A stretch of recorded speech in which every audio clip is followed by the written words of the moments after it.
Hello दोस्तों, हम कर रहे हैं आरआरबी ग्रुप डी के प्रीवियस ईयर क्वेश्चन अभी पहुंच चुके हैं। ठीक है, ये इस पेपर पे ये पेपर पूछा गया था 20/9/2022 को सेकंड शिफ्ट में।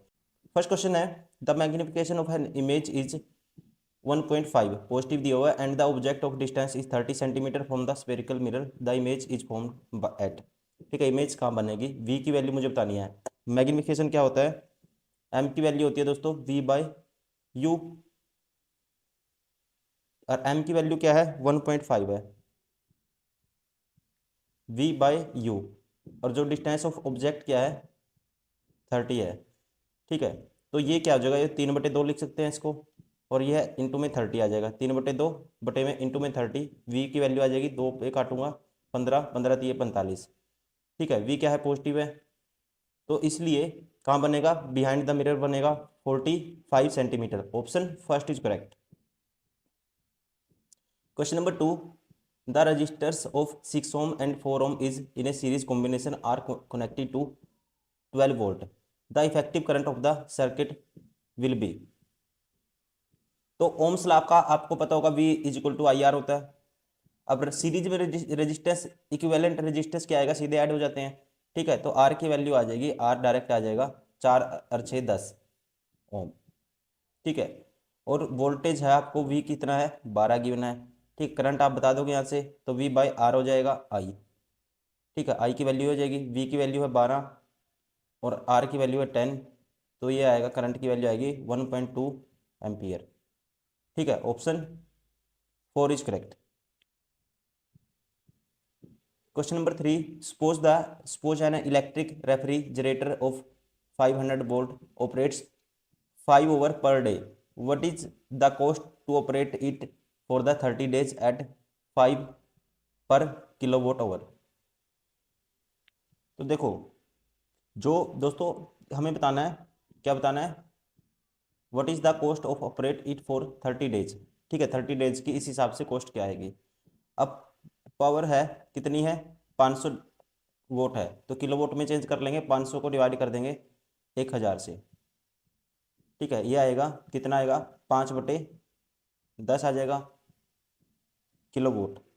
ठीक है, टाइम 30 दिन का कितना आ जाएगा, 12 ओवर पर डे के हिसाब से 30 दिन का टाइम आ जाएगा। टोटल कितने हो गए, 12×3 = 36, 360 घंटे हो गए, 360 ओवर। ठीक है, ये जो एक्सपेंडिचर आएगा टोटल कितना आएगा, पावर गुना में टाइम कर देंगे टोटल। ठीक है, टी, तो पी की वैल्यू कितनी है 5/10 है, टाइम कितना है 360 घंटे, 36×5 कितना होता है 180 होता है। ठीक है, तो 180 आ जाएगा, कॉस्ट आ गई 180, और पर 5 रुपये के हिसाब से कितनी आ जाएगी, 5 से और मल्टीप्लाई कर देंगे, 18×5 = 90। ठीक है, तो कितनी आ जाएगी 900। Option 4 is correct.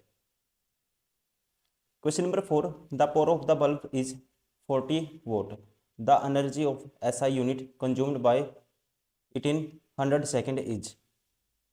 तो एनर्जी कैसे निकालेंगे, एनर्जी क्या होता है, जितनी पावर यूज होगी इनटू में टाइम। ठीक है, पावर कितनी है दोस्तों 40 वोट है, सेकंड के हिसाब से बताना है। ठीक है, 100 सेकंड में इंटू मल्टीप्लाई कर देंगे तो ये आ जाएगा 4000। ठीक है, जूल। एनर्जी की यूनिट क्या होती है, जूल होती है।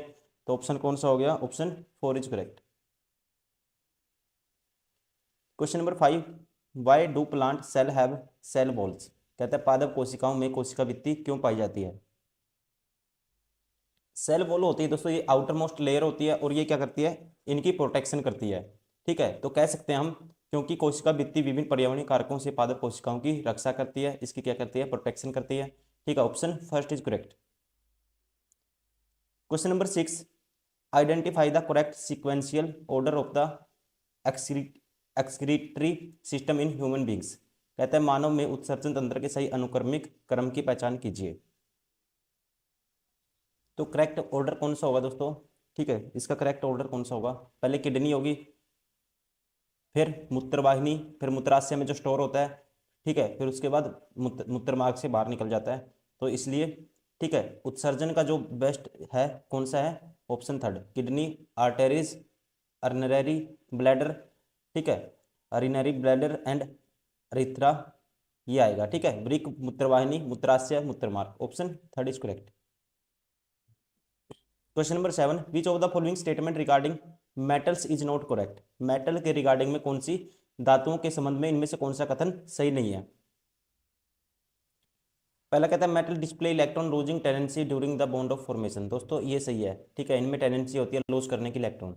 Metals are placed towards the left in the periodic table. इसमें पीरियोडिक टेबल में कहाँ मिलते हैं, लेफ्ट में मिलते हैं। In general metal for acidic oxide, ये गलत है, ठीक है। मेटल में जो टेंडेंसी होती है ना लूज करने की होती है electron to gain positive charge, ठीक है। और जो नॉन मेटल है, नॉन मेटल में क्या करने की होती है दोस्तों, नॉन मेटल में एलिमेंट्स गेन करने की होती है टेंडेंसी, ठीक है। और इसलिए नॉन मेट जो जितने भी नॉन मेटल हैं क्या है, एसिडिक होते हैं, ठीक है ज़्यादातर, और ये एसिडिक नहीं होते मेटल, ठीक है, ये गलत है। Metal are electropositive in nature, ये ठीक है, ठीक है, तो तीसरा गलत होगा। Question number 8, match the column, ठीक है, ये कॉलम मैच करने हैं हमें। मैकेनिकल बैरियर इसका कॉन्डम आएगा, ठीक है। फिर उसके बाद है ये सेकंड है केमिकल मेथड, ठीक है, केमिकल मेथड है दोस्तों। तो केमिकल मेथड का क्या आएगा, इसका आएगा, ठीक है, पिल। फिर है डिवाइस, डिवाइस का आएगा प्रॉपर्टी, ठीक है, और सर्जिकल का वेस्केटोमी, ठीक है, ये सेकंड आएगा, option first is correct. Question number 9, magnetic field lines appear to move inside bar magnet from. Magnet के अंदर उल्टी हो जाएगी डायरेक्शन, ठीक है, वैसे तो होगी नॉर्थ से साउथ, लेकिन मैग्नेट के अंदर क्या होगी, साउथ से नॉर्थ हो जाती है, ठीक है, south to north pole, option third is correct.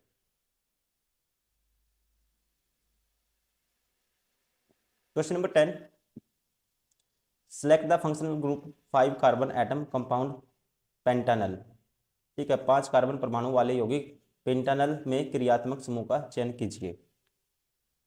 तो इस, ठीक है, इसमें कौन सा ग्रुप होता है दोस्तों, इसमें होता है एल्डिहाइड, ठीक है, 5 की चेन में aldehyde, option second is correct. Question number 11, by which process do plants excrete excrete excess water. पादप किस प्रक्रिया द्वारा अतिरिक्त जल का उत्सर्जन करते हैं। इस प्रोसेस को कहते हैं दोस्तों, ध्यान रखेंगे आप, ठीक है, हिंदी में कहते हैं वाष्पोत्सर्जन और इंग्लिश में कहते हैं ट्रांसपीरेशन, ठीक है, option first is correct, option first is correct, ठीक है, क्या कहते हैं, transpiration. Question number 13, in reptiles the sex of the offsprings is determined by the temperature at विच। कहता है सरीसृपों में संतति का लिंग किस तापमान से निर्धारित होता है। तो दोस्तों ध्यान रखेंगे आप, sex of most snakes and most lizards is determined by the sex chromosomes at the time of fertilisation, ठीक है ना। The sex of most turtles and the species of the coordinations determined by the environment after fertilization, ठीक है, ये होता है fertilised egg is kept, कह सकते हैं हिंदी में वह तापमान जिस पर निषेचित अंडा रखा होता है, ठीक है। तो इससे क्या होता है, ठीक है, डिटरमाइन क्या होता है, determine in reptiles the sex of offspring, ठीक है, option second is correct. Question number 14, baking soda is not generally used. Baking soda दोस्तों किसे बोलते हैं, सोडियम बाइकार्बोनेट को, ठीक है, NaHCO3 इसे बोलते हैं, ठीक है, सोडियम बाइकार्बोनेट को बेकिंग सोडा बोलते हैं, ठीक है। कहता है इसका जनरली यूज कहाँ नहीं होता, ठीक है, इसका जनरली यूज कहाँ नहीं होता, डिसइंफेक्टेंट के रूप में, ठीक है, डिसइंफेक्टेंट के रूप में इसका यूज नहीं होता, ये ध्यान रखेंगे आप, ठीक है। हैज एन एंटासिड इसका यूज करते हैं, फायर एक्सटिंग्विशर में इसका यूज करते हैं, बेकिंग पाउडर में इसका यूज करते हैं, ठीक है, लेकिन इसको विषक्रमांक के रूप में यूज नहीं करते, मतलब कि जो जहरीली चीजें हैं उनको बनाने में इसका यूज नहीं किया जाता है, option first is correct. Question number 15, dependence of the resistance R of coil for the electromagnetically induced EMF and induced current in coil follows. Induced EMF दोस्तों या इंड्यूस्ड करंट वो होता है जो मैग्नेटिक फील्ड में करंट अपने आप पैदा हो जाता है, उसे बोलते हैं इंड्यूस्ड करंट, ठीक है। लेकिन ध्यान रखेंगे आप, इस पे induced EMF does not depend but R induced current does. ठीक है, ईएमएफ तो डिपेंड नहीं, आर पर निर्भर नहीं करता, लेकिन क्या करता है, इंड्यूस्ड करंट निर्भर करती है। ये ध्यान रखेंगे, option first is correct. Question number 16, A film of projector magnifies A film of an area 100 centimetre square on screen. If linear magnification is 4, then the area of magnified image on screen will be। Magnification कितनी दी है, 4 दी है। ठीक है, magnification दी है 4। अब देखो दोस्तों, हमें बताना है सरफेस एरिया ऑफ फिल्म, ठीक है, इमेज ऑन स्क्रीन, ये बताना है। और ये कितना दिया है, a film projector magnify film of area 100 centimetre square on screen. तो इससे मल्टीप्लाई कर दोगे आप, ठीक है, तो मैग्नीफिकेशन का क्या हो जाएगा, इनका स्क्वायर हो जाएगा। ठीक है, मैग्नीफिकेशन का स्क्वायर हो जाएगा, एरिया क्या होगा, मैग्नीफिकेशन का स्क्वायर, इसका स्क्वायर हो जाएगा, 4 का स्क्वायर 16 और इंटू में कर देंगे 100, तो ये आएगा 1600। ठीक है, क्या आएगा, 1600। ठीक है, तो ध्यान रखेंगे ऑप्शन, ये तो एरिया इसका तो गिवन था, मैग्नीफिकेशन का एरिया हमने निकाल लिया, मल्टीप्लाई कर दिया, टोटल एरिया आ गया, यहाँ से कह सकते हैं कितना आ गया, 1600 centimetre square. Option 4 is correct. Question number 17, which of the following statement is correct about non biodegradable substances. Non biodegradable substances can be easily degraded by the enzymes. दोस्तों ये गलत है। ठीक है, कहते हैं कि जो हैं इजिली एंजाइम्स हैं जो उसको क्या करते हैं, डिग्रेड कर देते हैं। ठीक है, ये गलत है। Non biodegradable substances don't harm the members of the ecosystem, ये भी दोस्तों गलत है, ये हार्म पहुंचाते हैं। Non biodegradable substances persist in the environment, ठीक है, ये बताना है सही है, तो ये इन्वायरमेंट में बने रहते हैं। ठीक है, ये सही है। नेक्स्ट कहता है non biodegradable substances take less time for degradation, ये भी गलत है दोस्तों, इनको टाइम ज़्यादा लगता है, इसने बोला है लेस। ठीक है, तो इनके बारे में कौन सा सही है, कथन सही है, ऑप्शन 3 इज करेक्ट।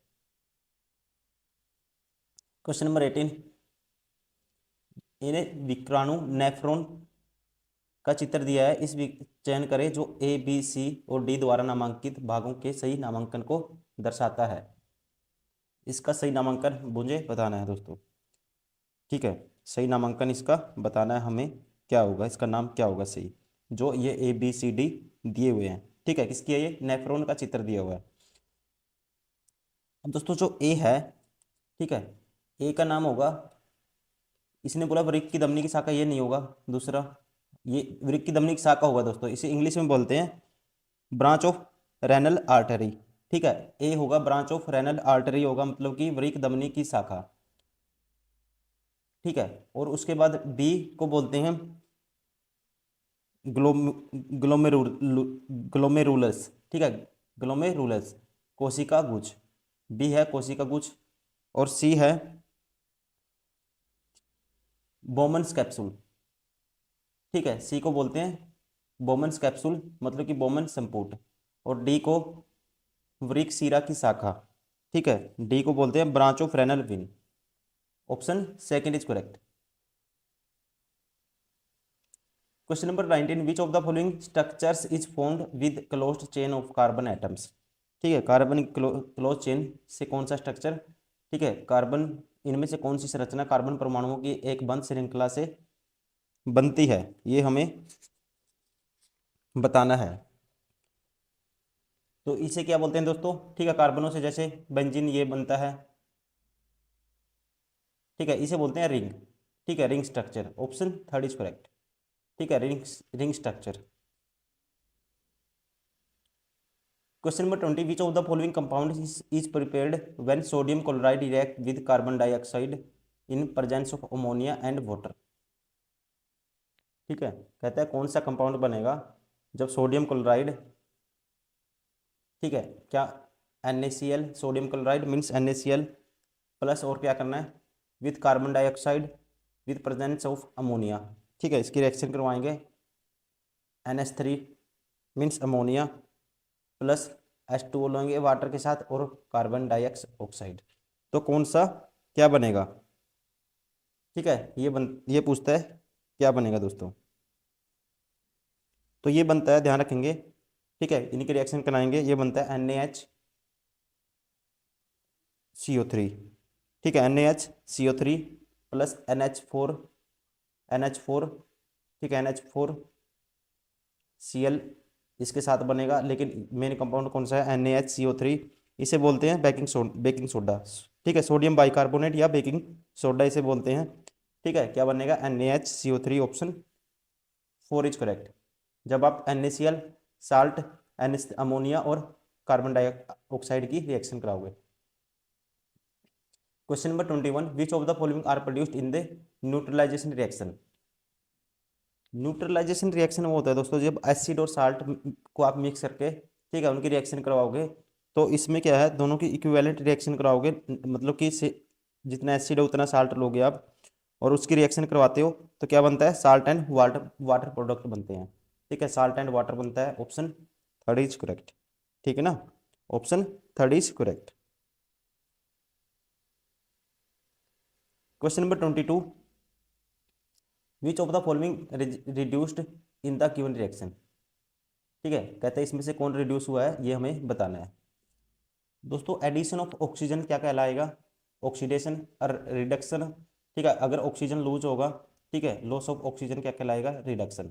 ठीक है, तो इसका क्या है, ऑक्सीजन लूज हुआ है, ठीक है, तो ये रिडक्शन, तो ये क्या है, रिड्यूस्ड है। ठीक है, इसलिए ऑप्शन 2 इज करेक्ट।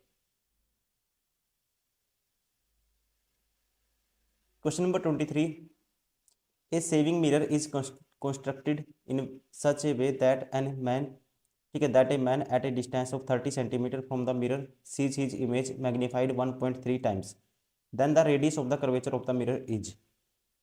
तो यहाँ बात हुई है किसकी, इस सेविंग मिरर है conducting distance of 30 centimetre from the mirror sees then the radius of curvature of the mirror. इस सेविंग मिरर की हमें बतानी है रेडियस ऑफ कर्वेचर। तो दोस्तों जो मैग्निफिकेशन होता है ये गिवन है, m होता है इसके केस में -v/u। अब सेविंग मिरर क्या है, कॉनकेव मिरर की तरह होता है। ठीक है, कॉनकेव मिरर का एग्जांपल होता है। ठीक है, ये होगा -v/u, और यहाँ से इसकी m की वैल्यू की है 1.33 है, 1. m की वैल्यू 33। ठीक है, -v/u। अब u दोस्तों नेगेटिव होगा, ठीक है ना, -30 आ जाएगा क्योंकि लेफ्ट साइड में होता है ये भी, तो ये आ जाएगा। यहाँ से हम कह सकते हैं v की वैल्यू, इसको मल्टीप्लाई करेंगे आप 1.3 को, 39 पॉइंट समथिंग आएगा, तो इसको मान लूंगा v की वैल्यू आ जाएगी 40। ठीक है, माइनस माइनस हो जाएगा plus 40 centimetre. Image of distance क्या गया, 40 सेंटीमीटर। अब 1/f किसके बराबर होता है, 1/v plus 1/u, 1/v plus 1/u। ठीक है, तो 1/f निकालेंगे, 1/v plus 1/u, 1/40 plus 1/30। LCM आएगा सभी का 120, ये आ जाएगा 3 + 4 7/120। तो f की वैल्यू हो जाएगी, ठीक है, 1/f था ये, तो f की बराबर आ जाएगा 120/7। ठीक है, अब इसको देखो 120/7 आ जाएगा, इसको जब काटोगे ये आएगा 17 7 119, तो 7 पे काटूंगा, 7 एकम 7 5। ठीक है, फिर 7 7 49, एक बचेगा, फिर 7 एकम 7, फिर 7 चौक 28, मान लो 17.14 आ गया। ठीक है, तो जो रेडियस ऑफ कर्वेचर होता है ये 2f होता है, इसका डबल होता है, तो वो आ जाएगा 28.28। ठीक है, कितना आ जाएगा 17 दूनी 34, इसका डबल करना है, 34.28 आ जाएगा। ठीक है, तो कौन सा ऑप्शन होगा दोस्तों, ये होगा option 3 is correct. Question number 24, twinkling of star occurs because. कहते हैं तारों के टिमटिमाने का क्या कारण है, तो ये होता है रिफ्रैक्शन ऑफ लाइट की वजह से। ठीक है, तो change in density of different layer air causes the change in refractive index, option 4 is correct.